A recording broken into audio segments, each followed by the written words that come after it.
Hello students, welcome to our beautiful platform the Diamond Academy. तो बेटा आज की क्लास को शुरू करते हैं। आई होप आप सब लोग अच्छे होंगे, पढ़ाई अच्छे से चल रही होगी, रेगुलर क्लासेस आप अपनी ले रहे होंगे। ठीक है, तो चैप्टर को स्टार्ट करते हैं। चैप्टर में टॉपिक को स्टार्ट करते हैं। ये आपका लेक्चर नंबर 5 है। 4 लेक्चर आपको ऑलरेडी मिल चुके हैं। और बेटा ये सेल चैप्टर चल रहा था आपका, cell the fundamental unit of life. ठीक है, तो स्टार्ट करते हैं। अच्छा, स्टार्ट अपने आज के टॉपिक को स्टार्ट करने से पहले मैं आपको पहले पीछे के टॉपिक्स को रिवाइज करा देती हूँ कि एग्जैक्टली हमने लास्ट लेक्चर्स में क्या डिस्कस किया था। लास्ट लेक्चर की बात करें तो हमने सेल मेम्ब्रेन, सेल वॉल, उसके बाद साइटोप्लाज्म और उसके बाद में बेटा हमने डिस्कस किया था किसके बारे में, न्यूक्लियस के बारे में। न्यूक्लियस को किसने डिस्कवर किया था ये हमने जाना था, रॉबर्ट ब्राउन ने 1831 में। न्यूक्लियस में क्या क्या मिलता है, न्यूक्लियस कवर होता है न्यूक्लियर मेम्ब्रेन के थ्रू। चलो एक बार रिवाइज कराती हूँ मैं आपको पूरा, फिर हम आज का टॉपिक स्टार्ट करते हैं। और आज हम कंटिन्यू करेंगे सेल ऑर्गेनेल्स को। किसको कंटिन्यू करेंगे बेटा?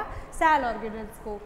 तो अगर मैं आज की बात करूँ, रिवीजन की बात करूँ, तो रिवीजन में देखो हमने क्या देखा था। सबसे पहली चीज़, let me at the slide. हमने लास्ट टाइम क्या डिस्कस किया था? हमने डिस्कस किया था न्यूक्लियस के बारे में। किसके बारे में बेटा? न्यूक्लियस के बारे में। अगर मैं न्यूक्लियस की बात करूं तो हमने क्या पढ़ा था? न्यूक्लियस को किसने डिस्कवर किया था? वेट, अगर मैं न्यूक्लियस की बात करूं तो न्यूक्लियस को बेटा डिस्कवर किया था रॉबर्ट ब्राउन ने। रॉबर्ट ब्राउन ने कब? 1831 में। ये हमने डिस्कस किया था। फिर मैंने कहा था न्यूक्लियस में क्या प्रेजेंट होती है? Nuclear membrane. जैसे सेल के आसपास सेल मेम्ब्रेन होती है, वैसे ही न्यूक्लियस के आसपास बताओ मुझे क्या होती है? Nuclear membrane. और अगर मैं न्यूक्लियर मेम्ब्रेन की बात करूं तो कुछ जगह पर न्यूक्लियर मेम्ब्रेन एब्सेंट होती है। बताओ उसको हम क्या बोलते थे? जहां पर वेयर, अगर मैं लिखूं आपको where nuclear membrane absent, where, बेटा ये रिवीजन है। क्या है ये सब? रिवीजन है। ठीक है, इसीलिए लैंग्वेज पर नहीं जाना कि क्या लैंग्वेज है। अगर मैं न्यूक्लियर मेम्ब्रेन की बात करूं, वेयर न्यूक्लियर मेम्ब्रेन एब्सेंट, जहां पर न्यूक्लियर मेम्ब्रेन बेटा क्या होती है? एब्सेंट होती है। उस रीजन को हम क्या बोलते थे? Nuclear pore. क्या बोलते थे? Nuclear pore. कि यहाँ पर क्या है? ये न्यूक्लियर पोर प्रेजेंट है। ठीक है, पोर मतलब जहाँ पर न्यूक्लियर मेम्ब्रेन क्या है बेटा? एब्सेंट है। ये हमने डिस्कस कर लिया था। फिर हम नेक्स्ट बात करते हैं, न्यूक्लियर मेम्ब्रेन बोल लिया। अब जैसे सेल के अंदर साइटोप्लाज्म फिल होता है, वैसे ही न्यूक्लियस के अंदर बताओ मुझे क्या प्रेजेंट होता है? न्यूक्लियस के अंदर बेटा प्रेजेंट होता है न्यूक्लियोप्लाज्म। क्या प्रेजेंट होता है? न्यूक्लियोप्लाज्म। जैसे सेल के अंदर क्या होता है? साइटोप्लाज्म, वैसे ही न्यूक्लियर मेम्ब्रेन के अंदर क्या होता है, यानी न्यूक्लियस के अंदर होता है न्यूक्लियोप्लाज्म। न्यूक्लियोप्लाज्म एक डेंस स्ट्रक्चर मिलती है। क्या कंटेन करता है? न्यूक्लियोलस। ये क्या कंटेन करता है बताओ मुझे? ये कंटेन करता है न्यूक्लियोलस। तो फिर हमने बात किसकी की थी बेटा? न्यूक्लियोलस की। कि यहाँ पर क्या प्रेजेंट होगा? न्यूक्लियोलस प्रेजेंट होगा। न्यूक्लियोलस की बात की थी हमने। और फिर मैंने कहा था इसमें क्या प्रेजेंट होता है? जेनेटिक मटेरियल प्रेजेंट होता है। जेनेटिक मटेरियल की हम बात करेंगे। हमने क्या बोला था? अगर मैं जेनेटिक मटेरियल की बात करूं आपसे तो मैंने कहा था वहां पर क्रोमैटिन मटेरियल होता है। क्या होता है बेटा? Chromatin material. न्यूक्लियस में मैंने क्या बोला था? क्रोमैटिन मटेरियल प्रेजेंट होता है। और क्रोमैटिन मटेरियल क्या होता है? This is a genetic material जो कंडेंस करके क्या बनाता है? अगर मैं कंडेंस की बात करूं तो क्या बनाता है? ये क्रोमोसोम का फॉर्मेशन। किसका फॉर्मेशन होता है बेटा? क्रोमोसोम। जब क्रोमैटिन मटेरियल क्या हो जाता है? कंडेंस्ड। क्या हो जाता है बेटा? कंडेंस्ड। है क्या ये? एक थ्रेड लाइक स्ट्रक्चर है, इंटेंजल्ड यानी उलझा हुआ धागा होता है जो और ज़्यादा कंडेंस होकर क्या बनाता है बेटा? क्रोमोसोम का फॉर्मेशन होता है। फिर हम बात करते हैं क्रोमोसोम की कि क्रोमोसोम एग्जैक्टली होते क्या हैं। तो अगर मैं क्रोमोसोम की बात करूं, chromosome contain information for inheritance, यानी इनमें क्या होती है कि इनहेरिटेंस के लिए इन्फॉर्मेशन होती है। कौन सा कैरेक्टर पास होगा वो इन्फॉर्मेशन होती है। और जो क्या करते हैं, chromosome contain information for inheritance of features from parent to offspring. जो क्या करते हैं? पास करते हैं इन्फॉर्मेशन को। ठीक है, इन फॉर्म ऑफ डीएनए। किसके फॉर्म में बेटा? डीएनए की फॉर्म में। डीएनए की फिर हमने फुल फॉर्म डिस्कस की थी, डीऑक्सीराइबोन्यूक्लिक एसिड। Deoxyribonucleic acid. बताओ क्लियर है? हाँ बेटा, ये मुझे आरएनए की फुल फॉर्म बताओ। चलो, डीएनए की मैंने तुम्हें बताई थी, आरएनए के लिए मैंने तुम्हें बोला था सर्च करके आना। बोलो जल्दी से, क्या बताई थी आरएनए की फुल फॉर्म? याद करके आए हो कोई? नहीं मैम, मैं बताऊंगी। आरएनए की बेटा फुल फॉर्म होती है राइबो ऑक्सी न्यूक्लिक एसिड, सब मैम पर ही डिपेंडेंट रहा करो, खुद से तो कुछ करना ही नहीं है, स्पून फीडिंग हो बिल्कुल कि हाँ चम्मच से खिला दो बस तुम्हें, ठीक है। तो ये हमने डिस्कस कर लिया था क्रोमोसोम्स के बारे में। अब हम चलते हैं अपने आज के टॉपिक की तरफ। हमने ये देख लिया था क्या डीएनए होता है, आरएनए क्या है, क्रोमोसोम क्या है, जेनेटिक इन्फॉर्मेशन को पास करने के लिए क्रोमोसोम होते हैं, उन पर जीन्स प्रेजेंट होते हैं, ठीक है, ये सब हम डिस्कस कर चुके थे। अब हम चलते हैं अपने आज के टॉपिक की तरफ। हमारा जो टुडेज गोल है वो है बेटा एंडोप्लाज्मिक रेटिकुलम।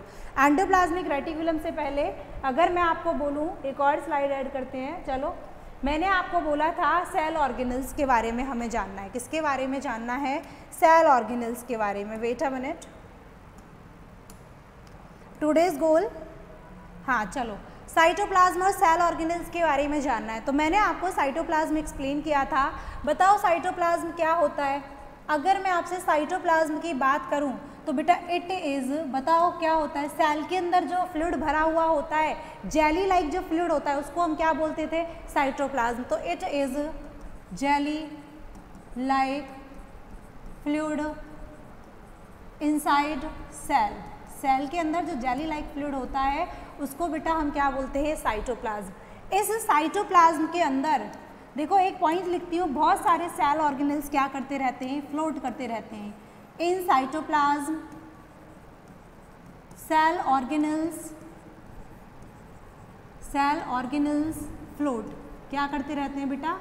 FLOAT, फ्लोट करते रहते हैं। बताओ, बताया था मैंने साइटोप्लाज्म में सेल ऑर्गेनल्स बेटा क्या करते रहते हैं?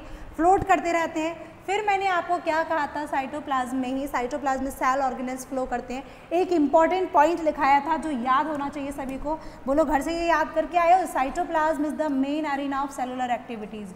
Cytoplasm is the main area of cellular activities, यानी जितनी भी सेलुलर एक्टिविटीज़ होती हैं वो सब कहाँ होती हैं बेटा? साइटोप्लाज्म में। इसलिए ये क्या है? मेन एरिया है सेल एक्टिविटीज़ के लिए। फिर हम बात करते हैं सेल ऑर्गेनल्स की। किसकी बात करते हैं बेटा? सेल ऑर्गेनल्स की। सुनो मेरी बात ध्यान से, अगर मैं सेल ऑर्गेनल्स की बात करूँ, कहाँ फ्लोट करते हैं? साइटोप्लाज्म में। होते क्या है सेल ऑर्गेनल्स? देखो क्या होता है, ये जो सेल ऑर्गेनल्स है ये कहाँ फ्लोट करते हैं? अभी हमने डिस्कस किया FLOAT, कहाँ फ्लोट करते हैं बेटा? साइटोप्लाज्म में। हम क्या क्या सेल ऑर्गेनल्स डिस्कस करेंगे? वन बाय वन देखेंगे, जैसे एंडोप्लाज्मिक रेटिकुलम, फिर हम डिस्कस करेंगे क्या? लाइजोसोम, फिर हम डिस्कस करेंगे, sorry, endoplasmic reticulum, Golgi apparatus, lysosome, vacuole, mitochondria, plastid, बहुत सारे सेल ऑर्गेनल्स हैं और इनको हमें क्या करना है? वन बाय वन डिस्कस करना है। तो चलते हैं हम सबसे फर्स्ट की तरफ, और फर्स्ट हमें क्या डिस्कस करना है? Endoplasmic reticulum. क्या डिस्कस करना है?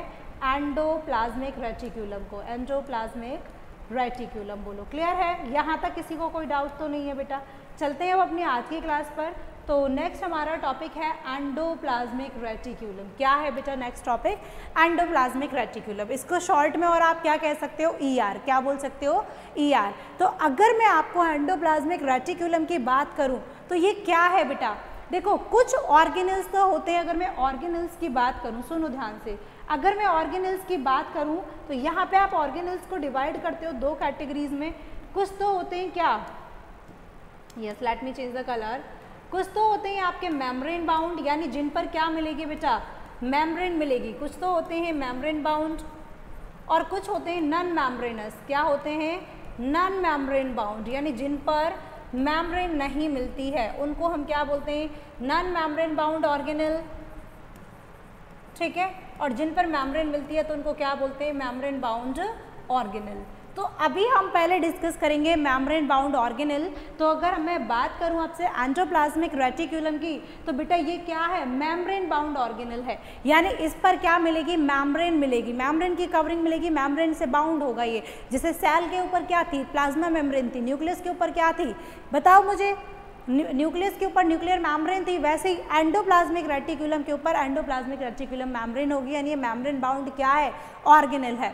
अब सेकंड पॉइंट क्या है?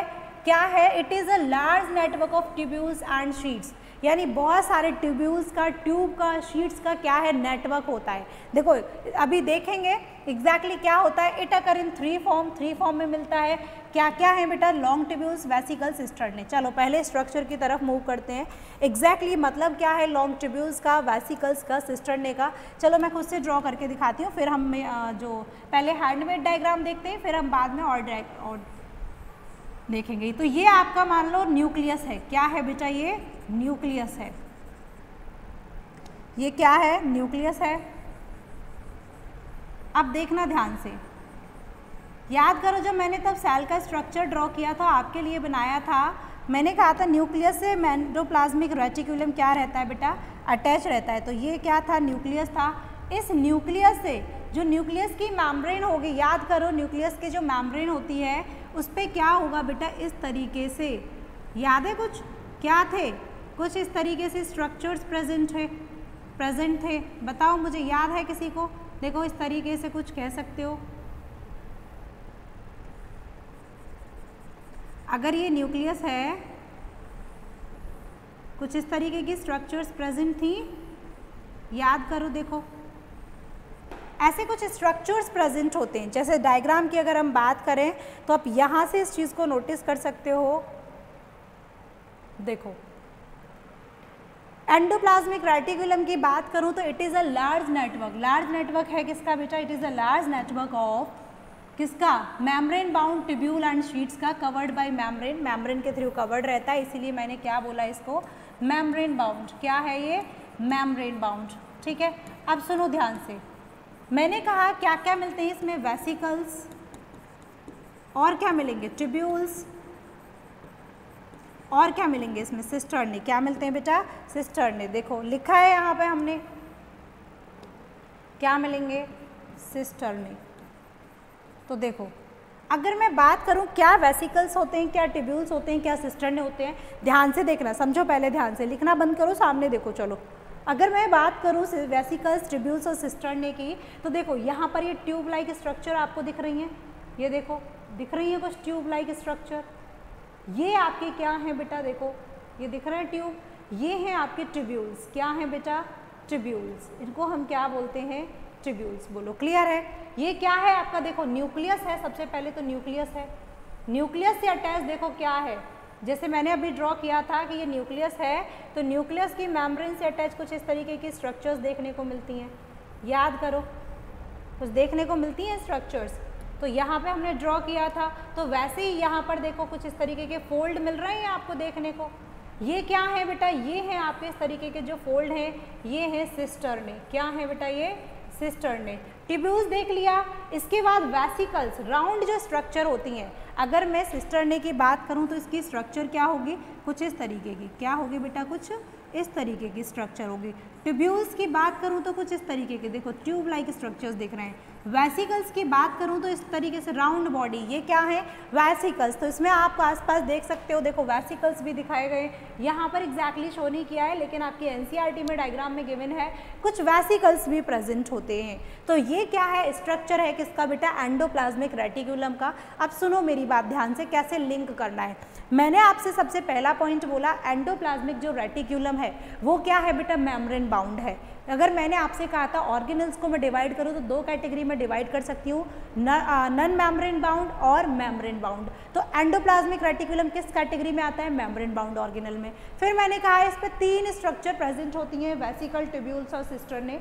इस तरीके से राउंड स्ट्रक्चर होंगी तो उनको हम वेसिकल्स बोलते हैं। इस तरीके से ट्यूब लाइक स्ट्रक्चर्स होंगी तो बेटा उन्हें हम क्या बोलते हैं, उन्हें हम क्या कह देंगे, ट्यूब्यूल्स बोल देंगे। और इस तरीके की स्ट्रक्चर को सिस्टर्ने बोल देंगे। ये अटैच रहता है बिल्कुल न्यूक्लियस से। किससे अटैच रहता है बेटा, न्यूक्लियस से। तो बोलो इतना क्लियर है। अब हम अपने नेक्स्ट पॉइंट की तरफ चलते हैं। नेक्स्ट है हमारा अटैचमेंट। किसकी बात करते हैं, अटैचमेंट की। तो एक साइड से तो ये किससे अटैच रहता है, न्यूक्लियस से। याद करो बताया था अभी कि एक तरफ किससे अटैच है, न्यूक्लियस से, और दूसरी तरफ बेटा ये अटैच रहता है प्लाज्मा मेम्ब्रेन से। किससे, सेल मेम्ब्रेन से। तो लिखा है, देखो क्या लिखा है एग्जैक्टली देखना है हमें कि अटैचमेंट की बात करें तो one side with plasma membrane, one side is attached with plasma membrane. हम ये ऐसे लिख सकते हैं, one side is attached with plasma membrane. तो इस तरीके से लिखते हैं। चलो, one side is attached with plasma membrane. बेटा एक साइड किसके साथ अटैच होती है? प्लाज्मा मेम्ब्रेन के साथ में। अगर मैं इसकी दूसरी स्लाइड की बात करूं तो other side is attached with, देखो चलो टाइप्स को बाद में डिस्कस करेंगे, पहले इसको रफ करते हैं। Other side is attached with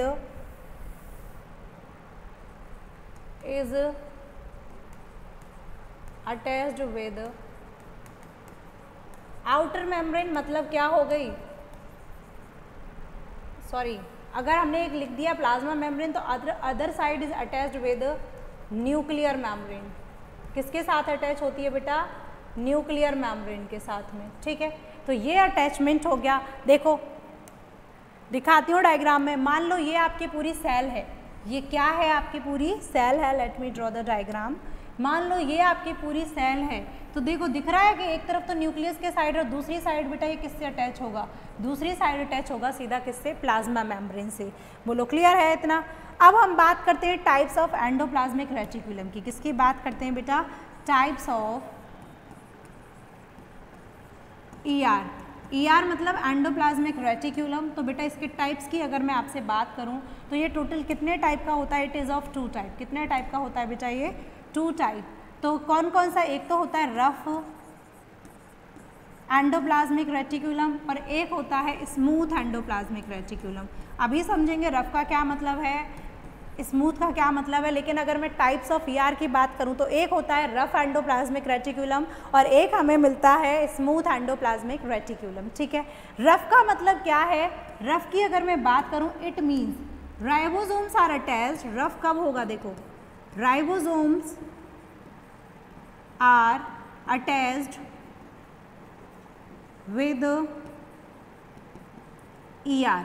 ribosomes बेटा किससे अटैच होते हैं? एंडोप्लाज्मिक रेटिकुलम से। क्या होगा एग्जैक्टली एंडोप्लाज्मिक रेटिकुलम में? तुम ऐसे सोचो कोई स्मूथ सी चीज़ है तुम्हारे पास, तुम उस पर कुछ दाने दाने से लगा दो तो वो कैसी हो जाएगी? उसकी सरफेस रफ हो जाएगी। वैसे ही जब एंडोप्लाज्मिक रेटिकुलम होता है उस पर बेटा ऊपर क्या प्रेजेंट होते हैं? राइबोसोम, जिनकी वजह से वो कैसा हो जाता है? रफ हो जाता है। अगर मैं स्मूथ एंडोप्लाज्मिक की बात करूँ, स्मूथ एंडोप्लाज्मिक रेटिकुलम, तो नो राइबोसोम्स आर प्रेजेंट। कोई भी राइबोसोम्स बेटा प्रेजेंट नहीं होंगे। बोलो क्लियर है? कोई प्रॉब्लम तो नहीं है? इतना बताओ। चलो अब नेक्स्ट टॉपिक की तरफ चलते हैं, नेक्स्ट स्लाइड की तरफ।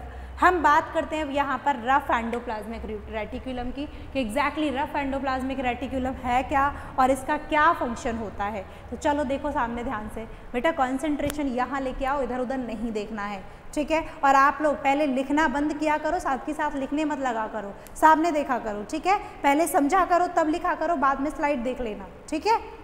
चलो देखो सामने। अब मैं बात करती हूँ रफ एंडोप्लाज्मिक रेटिकुलम की। किसकी बात करती हूँ?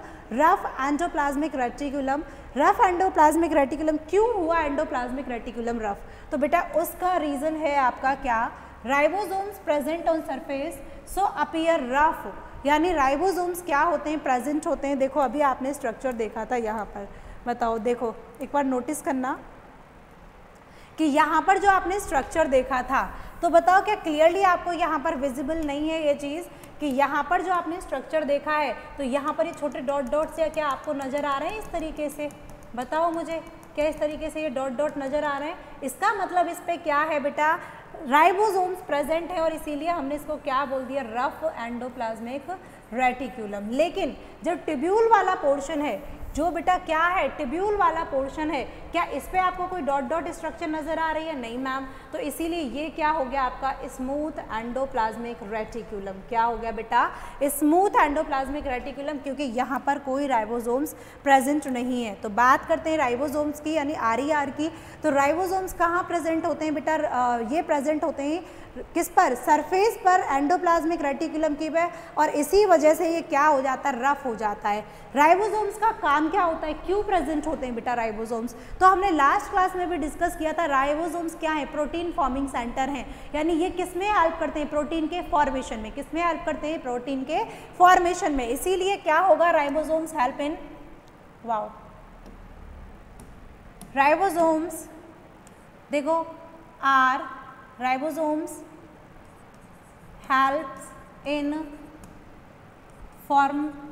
Helps in protein synthesis, direct लिख सकते हैं हेल्प्स इन, देखो हेल्प्स इन प्रोटीन सिंथेसिस, या ribosomes are protein helps in protein synthesis, ये कह सकते हो। चलो इसको हटा दो। राइबोसोम्स बेटा किस में हेल्प करते हैं? प्रोटीन सिंथेसिस में, इसीलिए हम कह सकते हैं RER किस में हेल्प करता है? Formation of protein. किस में हेल्प करते हैं? Formation of protein. किस में हेल्प करते हैं बेटा? प्रोटीन के फॉर्मेशन में। या राइबोसोम्स में क्या होता है? प्रोटीन का फॉर्मेशन होता है। ठीक है, आपको याद क्या रखना है कि जो रफ एंडोप्लाज्मिक रेटिक्यूलम है उसमें आखिर क्या बन रहा है? तो रफ एंडोप्लाज्मिक रेटिक्यूलम में बेटा क्या बनता है? प्रोटीन बनती है। अब हम बात करते हैं स्मूथ एंडोप्लाज्मिक रेटिक्यूलम की। किसकी बात करते हैं? Smooth endoplasmic reticulum. अगर मैं SER की बात करूं तो SER में बेटा राइबोसोम्स क्या होते हैं? एब्सेंट। क्या होते हैं राइबोसोम्स? एब्सेंट। और राइबोसोम्स एब्सेंट है इसीलिए ये क्या है? स्मूथ है। सरफेस क्या है इसकी? स्मूथ है, क्योंकि इसमें कोई ग्रैन्यूल लाइक स्ट्रक्चर्स नहीं है, राइबोसोम्स नहीं है, इसीलिए ये क्या है बेटा? स्मूथ है। दिस अपीयर स्मूथ, ये कैसा दिखाई देता है? स्मूथ दिखाई देता है। SER का काम क्या है? Important, very important. अगर मैं फंक्शन की बात करूं तो ये हेल्प करते हैं लिपिड के फॉर्मेशन में, मतलब फैट मॉलिक्यूल्स के फॉर्मेशन में। किस में हेल्प करते हैं बेटा? फैट मॉलिक्यूल्स के फॉर्मेशन में हेल्प करते हैं। SER helps in formation of lipid. बताओ क्लियर है? अच्छा, एक चीज़ और आपको यहाँ बतानी है। तो मैंने अभी आपसे कहा था कि आपको इनका सिंथेसिस याद रखना है कि किस में क्या चीज़ बन रही है। तो बताओ SER में क्या बन रहा है? लिपिड में। साइड में आपसे लिख देती हूँ, आपको जो याद रखना है पॉइंट, कि अगर मैं बात करूँ RER में तो RER में बेटा क्या बनती हैं? प्रोटीन्स। और अगर मैं बात करूं SER में तो स्मूथ एंडोप्लाज्मिक रेटिकुलम में बेटा क्या बनते हैं? Lipids and steroids. Steroids hormone होते हैं, स्टीरॉइड्स। ठीक है, बोलो क्लियर है? आपको स्टीरॉइड्स याद रखना है तो रखिए, अदरवाइज मेन क्या याद रखना है कि लिपिड्स का फॉर्मेशन होता है। बताओ क्लियर है? किसी को कोई डाउट तो नहीं है? अब देखो स्लाइड्स के थ्रू देख लेते हैं। अगर एंडोप्लाज्मिक रेटिकुलम की बात की जाए तो बेटा ये कितने टाइप का होता है? 2 टाइप का। क्या क्या मिलेगा? RER and SER, smooth endoplasmic reticulum and rough endoplasmic reticulum. क्या होता है? It look rough under the electron microscope. Microscope के अंदर जब हम ऑब्जर्व करते हैं तो ये कैसा दिखता है? रफ दिखता है। देखो रफ दिख रहा है, क्यों? क्योंकि इस पर राइबोसोम्स अटैच होते हैं। राइबोसोम्स किसकी साइट है बेटा? प्रोटीन सिंथेसिस की साइट है। ऐसी अगर हमने स्मूथ एंडोप्लाज्मिक रेटिकुलम की बात की तो ये विदाउट राइबोसोम्स के होता है, विदाउट राइबोसोम्स। और मैन्युफैक्चर किसका होता है? लिपिड का, मतलब फैट मॉलिक्यूल्स का। किसका बेटा? फैट मॉलिक्यूल्स का। देखो स्मूथ है क्या? यहाँ पर कोई एंडोप्लाज्मिक राइबोसोम्स अटैच है? नहीं है, इसीलिए ये क्या हो गया? SER। और ये क्या हो गया बेटा? RER। आई होप एक एक पॉइंट आपको RER का क्लियर होगा, कोई प्रॉब्लम नहीं होगी। तो ठीक है, आज के लिए हमने एंडोप्लाज्मिक रेटिकुलम को डिस्कस कर लिया। अब बेटा कल की क्लास में हम डिस्कस करेंगे गोल्जी एपरेटस को, इसीलिए पहले से NCERT से पढ़ के आना। डिटेल में देखेंगे क्या होता है गोल्जी एपरेटस में। हमने फर्स्ट ऑर्गेनेल कवर कर लिया है, क्या? Endoplasmic reticulum. अब नेक्स्ट क्लास के लिए हम कंटिन्यू करेंगे क्या? Golgi apparatus. इसीलिए आज की क्लास को यहीं एंड करते हैं। सो बेटा thank you and keep studying.